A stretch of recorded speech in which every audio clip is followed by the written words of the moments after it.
రాష్ట్ర చరిత్రలో తొలిసారిగా ఒక మారుమూల ఏజెన్సీ ప్రాంతంలో తెలంగాణ కేబినెట్ సమావేశం జరగనుంది.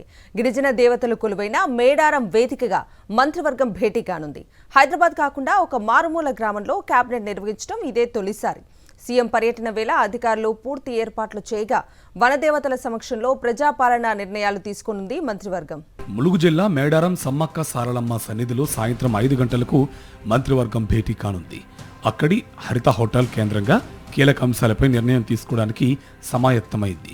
షెడ్యూల్ ప్రకారం సీఎం రేవంత్ రెడ్డి పాలేరులో పలు అభివృద్ధి కార్యక్రమాలకు శంకుస్థాపన చేయనున్నారు.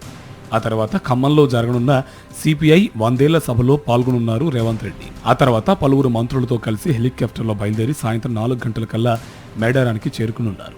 మంత్రివర్గ సమావేశం అనంతరం మేడారంలోనే రాత్రి బస చేస్తారు. మంత్రివర్గ సమావేశంలో ప్రధానంగా స్థానిక సంస్థల్లో కోఆప్షన్ సభ్యులుగా ట్రాన్స్జెండర్లను నియమించే అంశంపై మంత్రివర్గం తుది నిర్ణయం తీసుకుని ఆర్డినెన్స్ జారీ ఆమోదం తెలపనున్నట్టు సమాచారం.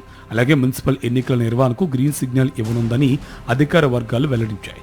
ములుగు జిల్లాలోని రామప్ప చెరువుపై 103.22 కోట్ల అంచనా వ్యయంతో వట్లాపూర్ ఎత్తిపోతల పథకం నిర్మించాలనే ప్రతిపాదనపై కేబినెట్ నిర్ణయం తీసుకోనుంది. పురపాలక సంస్థలు బీసీ రిజర్వేషన్ల అంశం కేబినెట్ ముందుకు రానున్నట్టు తెలుస్తోంది. సమ్మక్క సారలమ్మ జాతరకు జాతీయ హోదా సాధన, నిర్వహణ కోసం నిధుల మంజూరు అంశాలపై మంత్రివర్గం చర్చించనుంది. అలాగే రైతు భరోసా చెల్లింపులు, సీఎం దావోస్ పర్యటన, ఇతర సమకాలీన రాజకీయ అంశాలపై కేబినెట్ చర్చించనున్నట్టు తెలుస్తోంది.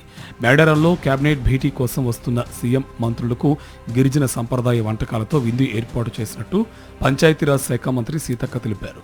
సోమవారం ఉదయం 6:30కు మంత్రులతో కలిసి నూతనంగా నిర్మించిన సమ్మక్క సారలమ్మ గద్దెలను ప్రారంభించనున్నారు రేవంత్ రెడ్డి. వనదేవతలకు చీర, సారే, బెల్లంతో మొక్కులు సమర్పించుకుని తిరిగి హైదరాబాద్ బయలుదేరనున్నారు. రాష్ట్ర మంత్రివర్గ సమావేశం నేపథ్యంలో మేడారంలో భద్రతను కట్టుదిట్టం చేశారు. సీఎం హెలీప్యాడ్ స్థలం, హరిత హోటల్, టెంట్ సిటీ, సాంస్కృతిక కార్యక్రమాల సభ ప్రాంగణం తదితర ప్రాంతాల వద్ద అదనపు బలగాలను మోహరించారు.